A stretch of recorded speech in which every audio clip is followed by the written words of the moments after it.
Hello बच्चों, आइए देखते हैं एक प्रश्न। त्रिज्या 12 सेमी वाले एक वृत्त की कोई जीवा केंद्र पर 120 अंश का कोण अंतरित करती है। संगत वृत्त खंड का क्षेत्रफल ज्ञात कीजिए।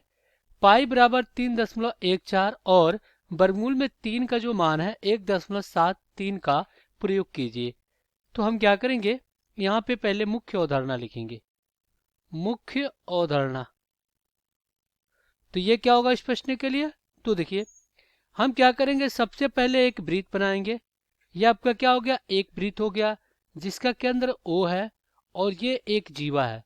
अब कह रहा है कि यहाँ पे 12 सेमी त्रिज्या, ये क्या आपका 12 सेमी का एक त्रिज्या है और 120 अंश का कोण बना रहा है। ये यहाँ पे है कुछ केंद्र और ये क्या कर रहा है, 120 अंश का कोण बना रहा है।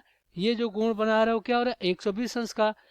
और देखिए, हमें पता है कि वृत्त के केंद्र से परिधि की किसी बिंदु को मिलाने वाली रेखा को क्या कहते हैं, त्रिज्या।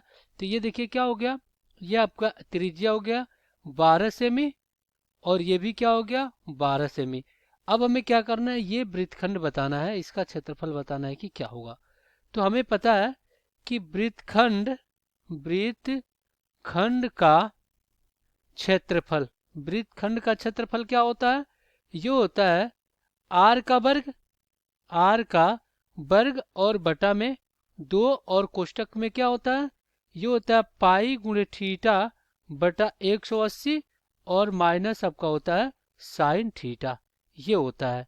अब हम क्या करेंगे, दिए गए प्रश्नों को हल कर लेंगे। अब कोण बना रहा है थीटा बराबर 120 अंश और वही आपका आर कितना है 12 सेमी है। तो अब हम क्या करेंगे, यहाँ पे रख देंगे।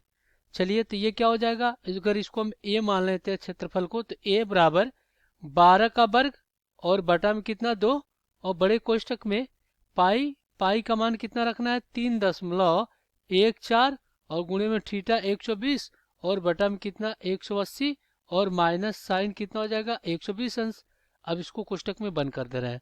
अब देखिए यहाँ पे हम क्या लिख सकते हैं, ए बराबर, अब देखिए 144, 12 बटे 144 बटा में 2 और कोष्टक में यहाँ पे अगर हम इसको कटाते हैं 20 से, तो 20 छके 120 और ये हो जाएगा 20, 20 नवा 180।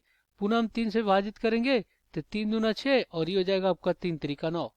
तो इधर कितना आ जाएगा, ये आ जाएगा 3.14 गुणे 2 और बटा में इधर कितना हो जाएगा 3 और माइनस साइन 120 अंश को क्या लिख सकते हैं, कॉस 30 अंश लिख सकते हैं, कॉस 30 अंश।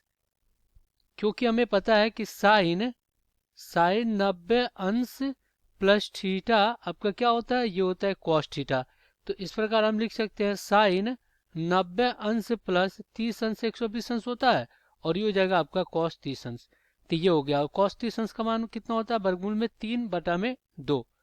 तो यहाँ पे अब क्या हो जाएगा आपका, ये हो जाएगा ए बराबर, इसको अगर हम काटते हैं तो 7 दूना 14, 2 दूना 4, ये कट गया, तो आ गया 72, ये कट गया तो ये हो गया 72 और कोष्टक में कितना हो गया, देखिए 4 दूना 8 और 2 करें 2 और 3 दूना कितना हो जाएगा 6 और बटा में आपका 3 और माइनस ये कितना हो जाएगा, वर्गमूल में 3 और बटा में 2 हो जाएगा।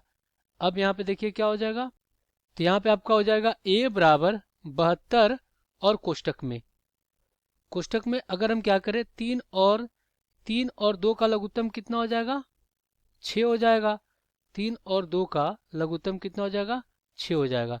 तो 3 दूना 6 और ये हो जाएगा 6 दूना 12, 28 दूना 56, ये हो गया आपका 12.56 और माइनस आपका कितना हो जाएगा, ये हो जाएगा 3 वर्गमूल में 3 हो जाएगा।